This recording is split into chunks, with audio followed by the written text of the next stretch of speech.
Hi, how you going? It's Friday afternoon. I just thought I'd jump on and have a bit of a chat about the impending school holidays that are about to start here in Victoria, but also for St Rasia, New South Wales holidays are aligned, which is really awesome when that happens, when you're living in a border community like we are in Mildura and Gogol and all the surrounding towns. So just thought I'd chat a little bit this afternoon about getting prepared for school holidays. Some schools have already started those holidays, but just the impact that has as families and for parents as well. So one of the things that I was thinking about is that, often we really look forward to starting those school holidays. And one thing I know I've noticed when school holidays start, particularly the long holidays that we have sort of at the end of the year, is it takes a little while for kids to settle into that groove and that routine and just getting used to being around one another. It takes a little bit of time. I've got three kids at home, and sometimes I just notice there's sort of this like excitement, but then there's sort of this tension that kind of builds, and there's lots of bickering and just everybody finding a different rhythm and a different pattern. So I suppose one of the things that thinking about if you've got the 2 weeks or 3 weeks off at this gap is thinking about how we can make that transition into school holiday mode. And for some families that'll mean parents may taking off time and maybe going away, but perhaps having more flexible work hours around with the kids being home on school holidays. But it changes up the rhythm. It changes up not having school in that sort of 8 till 3, 8 till 4 gap. Lots of after school things also finish as well. So thinking about what that looks like for you and your family.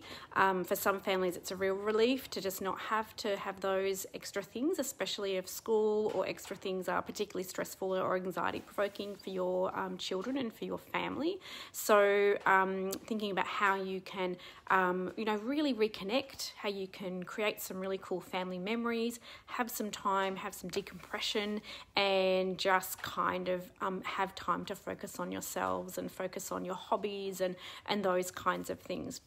For other families, losing that structure that if you're attending mainstream school that has, that can be hard to adjust to. So, some ideas, I suppose, thinking about how you might, develop your own routine a little bit during the school holidays. So maybe take some time and spend this weekend and think, is there a loose structure or some loose guidelines that you might want to put in place? I know I've used different sort of reminders and checklists and things in the past just about different things that can be done before they ask for screen or movie or that kind of thing that can be kind of helpful in terms of encouraging kids to sort of get in touch with their creativity again, and allow for that whole boredom factor as well. Allow them to find that boredom, because out of the boredom is usually when they get back into some of their interests, or they get more creative, or they start making up games and things like that.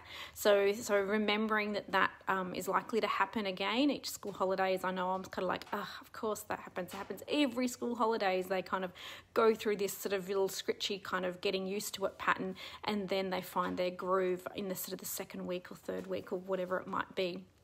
So the other thing, even though it can be a good change, just thinking about transitions sometimes need a bit of preparation, and you'll know from about your child, your teen, or your family how much preparation, how much structure you might want to think about putting in. It can be really, really broad. You could have a whiteboard and a few ideas placed on there for like if I get bored ideas, or you might want to have a list of things that they need to do early in the morning, and then it's free play or free activities in the afternoon. Some families like to find structured activities, so of course there's different school holiday kind of basketball programs, or I think there's the aerial kind of trapeze that I've seen around. So there's a few different things, and unlike winter holidays last year where we were kind of mostly fairly bunkered down due to sort of the COVID restrictions, there's potential for getting out and about and doing a few different activities if that's something that you want to do or able to do. For some families, of course, that might also mean travelling. So So again, you know, when we travel, there's usually the stress of getting things ready and getting lists organised and things like that. So again, just being mindful of kids needing preparation, kids needing to know when things are happening.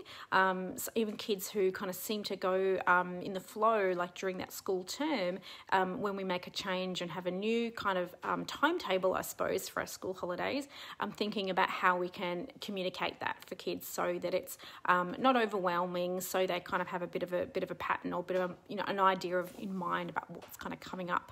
So, and also for parents, so just be mindful for yourselves that, you know, when if you're working still, or if you're working from home, or if you're still juggling commitments, and you've got, you know, different age kids at home and in your care, just thinking about that takes some adjustment time as well to get used to having your family around you, having you know, not that space where they're going off to school and things. So again, you know, have a look in your, you know, your cupboard if you've got board games or card games, and think of things that they might want to do as a family time, whether it's in the evening or afternoon.